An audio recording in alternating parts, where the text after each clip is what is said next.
All right, thank you very much. We should go ahead and go on to the next slide. So this That's is it. John, and he's, as we mentioned, the Medical Administrator and Chief Business Officer at the Sheridan VA, and later we will hear also from Scott Morey, Physician's Assistant, Community-Based Outpatient Clinical Director at the VA. And these are our ladies later for Triwest, more from them. Real quick, we did mention these out in our emails and kind of talking about what we're doing today, but I'll go ahead and just go over these real quick. Our learning objectives. Today we want to gain an understanding of how community care partners' referrals are generated and processed by the VA. We want to ascertain what staff and processes are necessary to take on that kind of administrative activities that accompany serving community care patients, and effectively addressing veteran patient issues with Triwest. Alrighty, off to John and Scott. All right, well, good afternoon. This is John Grody, as Courtney said, and I have been here for about 3 years with the Sheridan VA. So this afternoon, we just want to kind of go through a few slides and talk about the Sheridan VA system.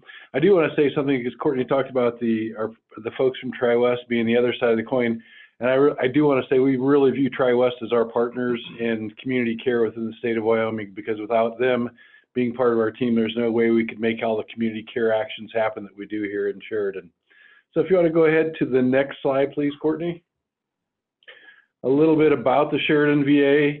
I won't read everything here, just highlighting. We have been around here in the Sheridan area since 1898, have close to 300 acres, 54 buildings, a whole bunch of them on the National Registry of Historic Places. Our business office just moved into a building that was built in 1906 and was totally remodeled over the last couple of years. So it looks much better than it did in 1906, but we're still effectively utilizing some buildings that have been around for over 100 years. It's a really beautiful campus if you ever have the chance to visit Sheridan. We are one of the smaller VAs in the system, if not the smallest VA in the system, but we like to think we're one of the 2 most important VAs in Wyoming, since there are only 2 VAs in Wyoming, us and Cheyenne. But we serve a population of what we call 12,000 uniques per fiscal year. That means 12,000 veterans from basically Wyoming, Montana, South Dakota that come in to see us every year. And that averages out over the last few years to be right about 12,000. We're part of the VISN 19 Tertiary Referral Center for Mental Health. VISN 19 is the collection of facilities between Colorado, Montana, Wyoming, and Utah. There's about eight larger VA facilities that make up the VISN 19 healthcare network and encompass a full complement of healthcare services across those states. Our facility here, we have 185 beds, as the slide shows, heavily focused on acute psychiatry, small medical contingent, a community living center, and then a mental health residential treatment program that's our biggest treatment area. Next slide, please. Well, although we're a small VA with our workforce, we do take care of over 100,000 annual outpatient visits every year.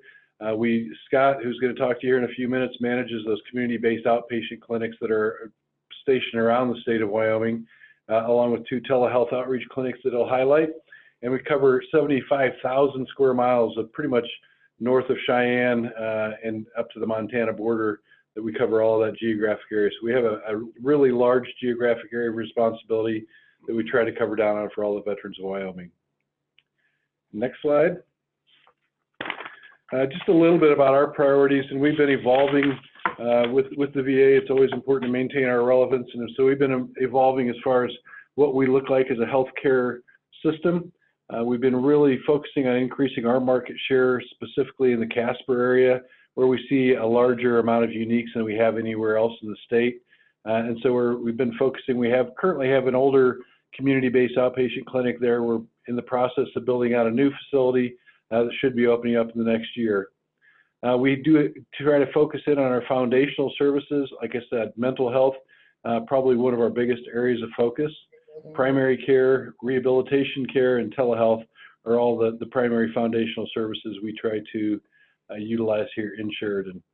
We are expanding our mental health services with an inpatient geriatric psychiatry unit that will be opening over the next couple months here in Sheridan, and is really one of only 2 or 3 facilities within the VA healthcare system that supports that specific population.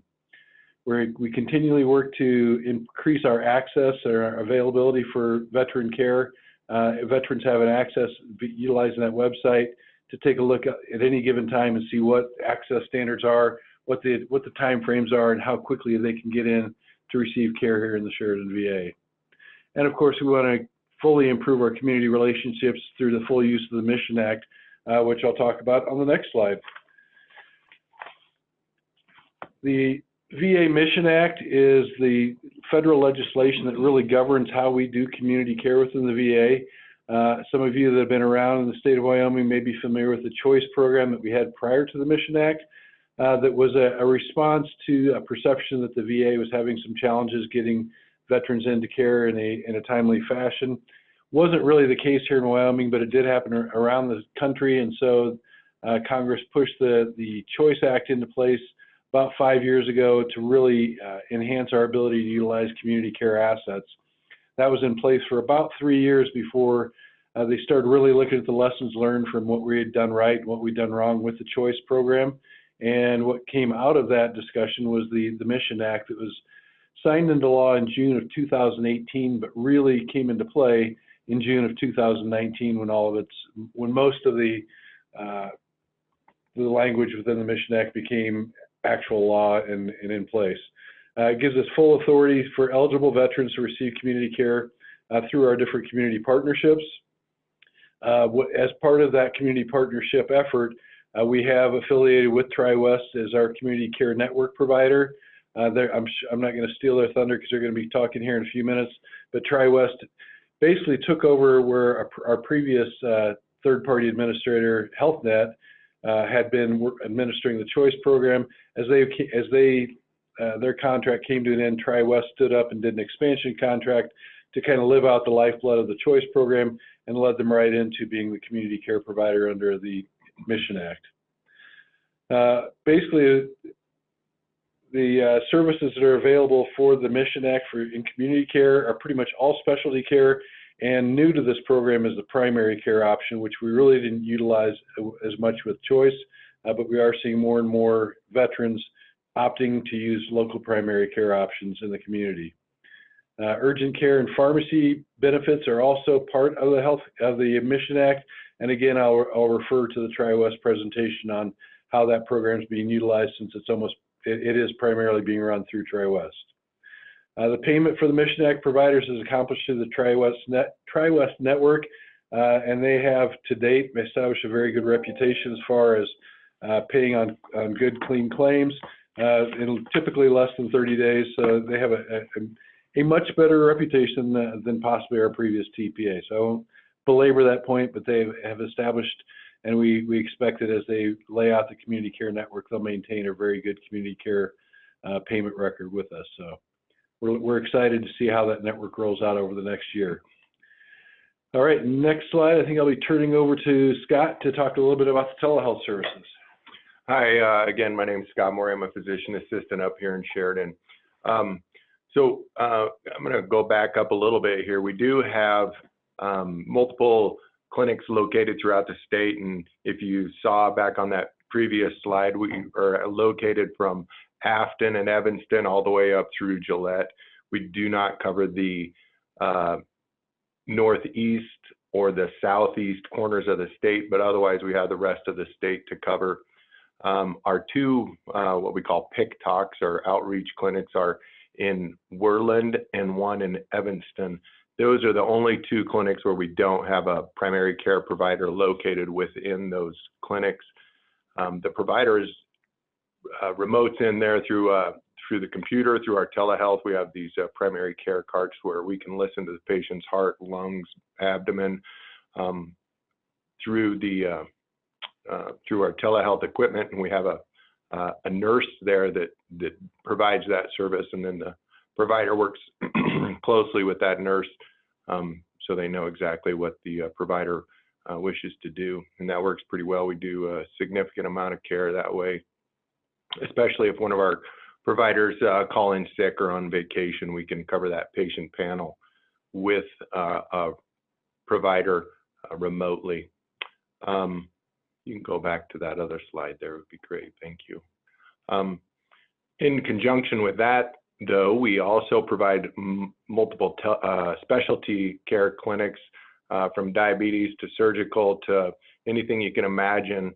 I sat in on an appointment with a patient here who was it was a specific specialty for a general surgeon talking about pancreatitis with the patient and a surgery that was upcoming, and they got to ask the provider and the surgeon in Denver all the specific questions that they may have, and they got their answers face to, via the computer, but the patient never had to travel, so it was a very good setup, and we do that with multiple different specialties. We have different things that we call store and forward, where we'll test the patient's hearing, and then that information will be stored and forwarded on to an audiologist for their evaluation. So we have multiple different resources of telehealth that we're using throughout the state. And you can read through the list here that we have. It started several years ago by using mental health services. We use mental health extensively this way, actually, and we have a program now called VA Video Connect, where the patients can call in on their cell phone or iPad or whatever technology they have, and they can visit with their providers from their home. And sometimes the providers are at their home as well, working remotely. And we do a lot of that with mental health, and we're starting to do that more and more with primary care. So if the patient is unable to travel to a clinic due to distance or weather, or we even did one of these visits for a hospice patient who was unable to leave their home, and we could see the patient, kind of get a good general idea of how they're doing. So we're using all these different technologies to help take care of our patients. And as time goes on, we're just adding more and more services almost monthly to the repertoire of what we can already do with our telehealth. That's all I have for really our telehealth services. As far as our primary care services, we do have 10 primary care providers, and it includes physicians, PAs, physician assistants, and nurse practitioners throughout our healthcare system, which see patients again directly as well as via telehealth. And I think that's all we have for our slides today. Yeah, this is John. I just wanted to reiterate, we're really excited and passionate about what we do. Like I said, Scott and I are both veterans, and so we have a great love for the folks we take care of, but we're always looking to partner with additional community resources to expand the care options that we have. My office, within the business office, we coordinate all the external care through our Triwest network. And so we're always looking for new folks out there that want to partner with us to continue offering care to the veterans of Wyoming. So thank you very much, and really appreciate the opportunity to talk to you today.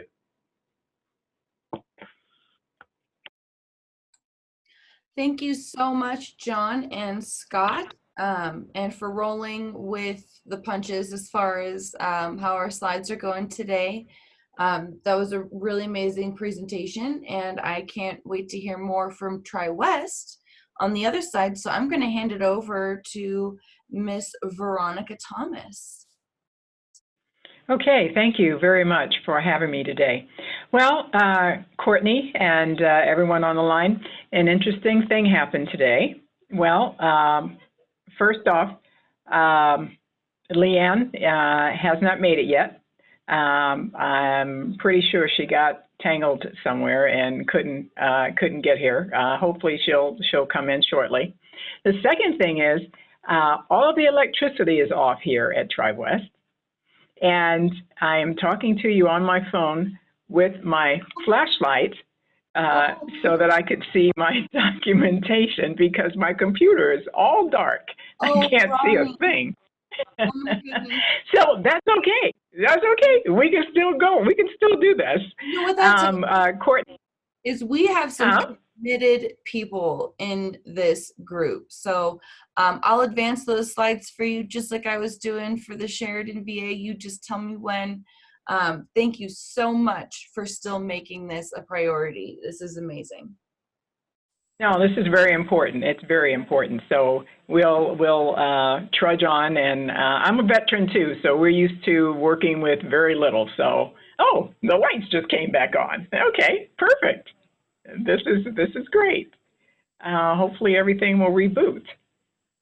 Okay, so let's go ahead and get started on my title slide. I am going to spend the next few minutes discussing with you the veteran community care programs specific to FQHCs and how we work together to make things happen for our veterans. After all, they are our primary focus, and we want the very best care for them. So let's move on to the presentation outline slide, the next slide. And today I'm going to give you an overview of Triwest and the community care programs. I'm going to talk about contracts, specifically group versus facility contracts.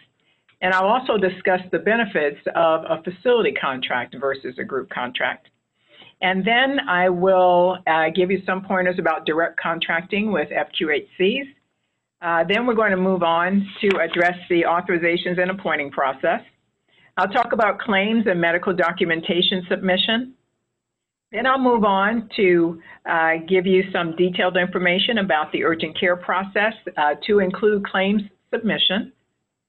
And then I'll wrap things up with available support resources and training, additional training available if you would like some more information, a bit about how Triwest Healthcare Alliance works and how we process information and the documentation and such that's provided to us. So let's go ahead and move on to our next slide, which is the Triwest Healthcare Alliance slide.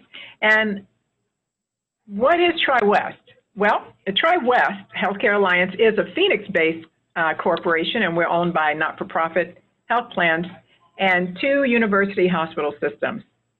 From 1996 to 2013, Triwest served at the side of the Department of Defense as the TRICARE contractor for the West region. In 2013, Triwest began serving the healthcare needs of veterans as the contractor for the VA's Patient-Centered Community Care Program, or PC3. Triwest served throughout the Western United States. Finally, in 2019, VA awarded Triwest the contract for the Community Care Network, or CCN. We were awarded Region 4, which includes the Western states. CCN is the next generation of community health care for veterans. Next slide, please.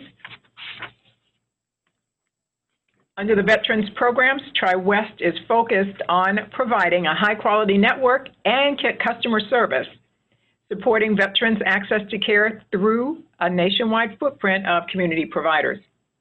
This footprint was managed and accessed in 2 different ways. In the first way, PC3 providers were fully credentialed and participating as part of the network. The second way involved certified providers who were credentialed in alignment with Medicare and loaded into the registry for referrals. Veterans with long wait times, a need for a specialist not on the VA Medical Center staff, or a long-distance commute could qualify for a referral to a certified provider. Next slide, please. Regarding a note on the Veterans Choice Program, the Choice Program ended with the launch of the VA Mission Act in June of 2019. Triwest is retaining its choice providers, now called certified providers, until the newest program, the Community Care Network, also called CCN, is implemented. Eventually, CCN will replace the current VA community care programs. Next slide, please. So what is the next step? And how can you join the Triwest network and begin treating veterans? Well, you would need to submit your credentialing data to Triwest along with a signed agreement to start the data load into the VA's provider directory. To load clinics quickly and ensure continuity of care, Triwest can load a practice as a certified provider. Certified providers or clinics in the registry do not have to have all of the credentialing requirements that are included in PC3. Certified providers are available for referrals and can continue to see veterans for up to 12 months after the first referral. Next slide, please. Let's move on to talk about group versus facility contracts. In the past, the majority of Triwest FQHCs were contracted at the group level. However, recently, our efforts have been to convert all group contracts into facility contracts. Please note that contracts that clinics contracted directly with the VA Medical Center, but not within Triwest, will need to be re-credentialed and sign a contract with Triwest. Next slide, please. Moving on to discuss facility contract benefits. And what are those benefits? Well, first, only the clinic locations need to be credentialed and not the individual providers. Also, once contracted at the facility level, the FQHC can bill Triwest, just like you bill Medicare, on a UB with a G encounter code. They will then be reimbursed at the Medicare FQHC PPS rate. Previously, when FQHC providers were contracted at the group level, they had to bill office visit codes on the CMS 1500 and were reimbursed at the Medicare physician fee schedule. Next slide, please. Moving on to discuss direct contracting for FQHCs. FQHCs, rural health clinics, and FQHC lookalikes are all contracted by a dedicated Triwest FQHC team. Credentialed or certified providers are added to our systems to allow Triwest or VA to see providers and schedule appointments. For quick reference guides on these programs with details on contracting, appointing, and more, please visit Triwest's payer space at www.availity.com, or you can visit our Triwest website, www.triwest.com/provider. Next slide, please. Moving on to discuss participating providers, we're going to talk about the medical document requirements and critical findings. Next slide, please. Authorizations, that's always a hot topic. The authorization letter is the verification of eligibility. If authorized, an episode of care is covered and will be reimbursed. Detail on covered services are included. All care is authorized by episode. Typically, the care follows a template, the Standardized Episode of Care, or SEOC template.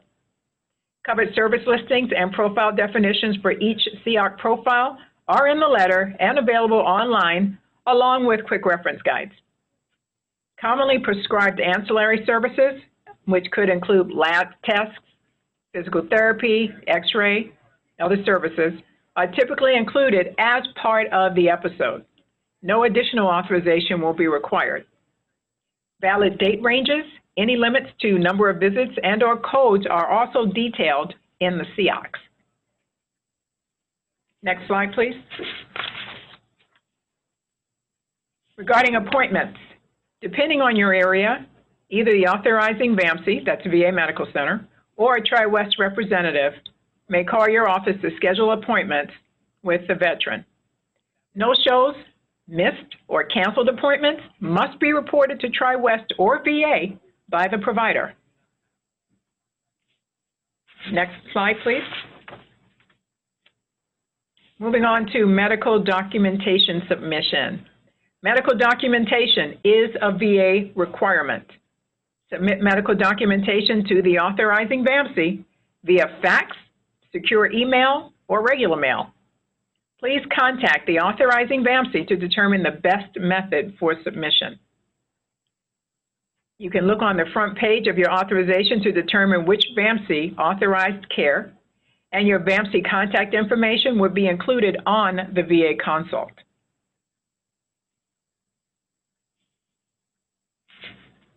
Next slide, please.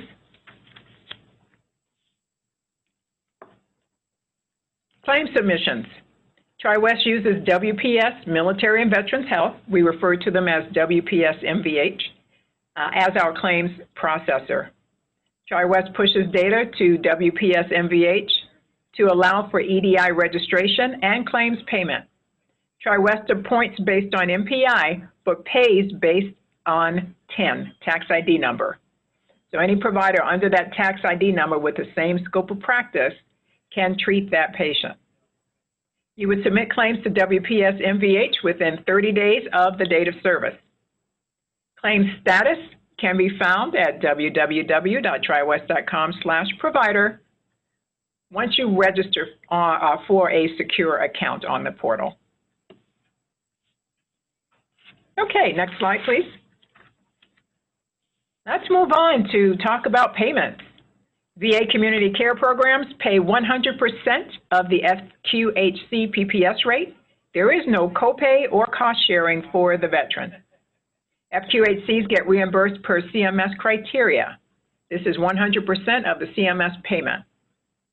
Please refer to our claims or FQHC quick reference guides for more information on the Triwest payer space on Availity at www.availity.com. Okay, next slide, please. I promised that I would talk with you about a little bit about urgent care and walk-ins. So the VA has expanded services to include urgent care and retail walk-in clinics. And here's an overview of how that benefit works. The veteran self-presents to either an urgent care facility or a retail walk-in facility, such as a CMS Minute Clinic. In either case, the facility must be contracted and in network with Triwest. The urgent care staff will ask the veteran for the following: their Social Security number, their date of birth, the nearest VA medical center, and their home address. The urgent care staff will then call Triwest to confirm the veteran's eligibility and will input the last 4 digits of the veteran's Social Security number and the veteran's full date of birth. Next slide, please. Continuing with the urgent care process, once the eligibility has been confirmed by phone, the urgent care may proceed with treating the veteran.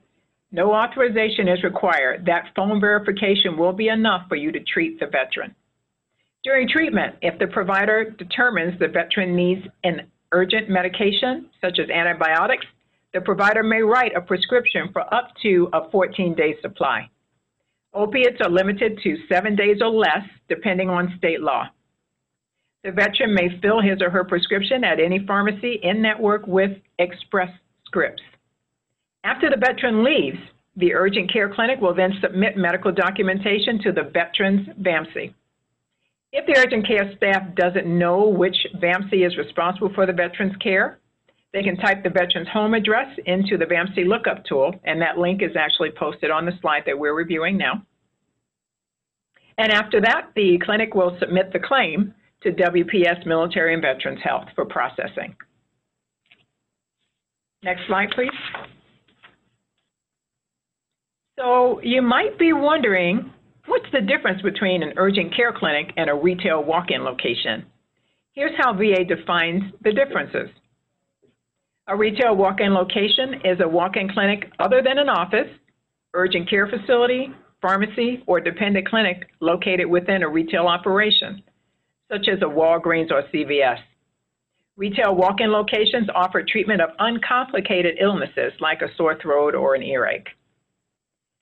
An urgent care clinic is an office or clinic whose purpose is to diagnose and treat illness or injury for unscheduled ambulatory patients who seek immediate medical attention, aside from emergency rooms.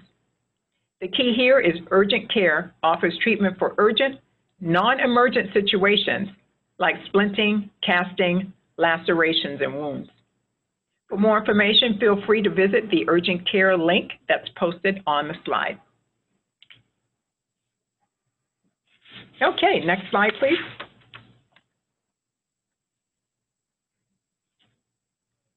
Okay, with the urgent care retail walk-in services, they can be billed to Triwest by contracted network clinics. Triwest will pay 100% of the applicable Medicare fee schedule, and you can collect no copay or coinsurance. VA anticipates at least 2.5 million visits for this urgent care benefit. You will bill in compliance with Medicare Part B on a CMS 1500 using place of service location 20. For more information and details on the urgent care process, you can read the Triwest Urgent Care Quick Reference Guide. It's located on Triwest Payerspace on Availity at www.availity.com or on our Triwest website, www.triwest.com/provider. Next slide, please. Let's move on to discuss support resources available to you should you have any additional questions. For the provider handbook and additional educational tools, you can visit our website at www.triwest.com/provider or Triwest Payerspace on Availity. Contact information for additional Triwest participation support. Our phone number is listed on the slide at 866-245-3820. If you prefer to send an email to correspond with us, you can send that to providerservices@triwest.com, and we ask that you do include your group tax ID number. That's the quickest, most efficient way for us to locate your information in our system. You can contact our FQHC contracting team directly to get started on a contract if that's what you're looking for. And you can email us at fqhc@triwest.com. For claims questions, you can contact our claims processor, WPS MVH, or our dedicated claims team here at Triwest, and that number is 866-651-4977. Okay, next slide. And I'd like to take this opportunity to thank all of you once again for partnering with us to give our veterans the very best care that we can give them. I'm a veteran myself, and I certainly like to be taken care of myself. So I thank you, and I thank you for all the veterans that I know. And we look forward to continuing to work with you and maintaining our fantastic relationship with the VA services that we're working with.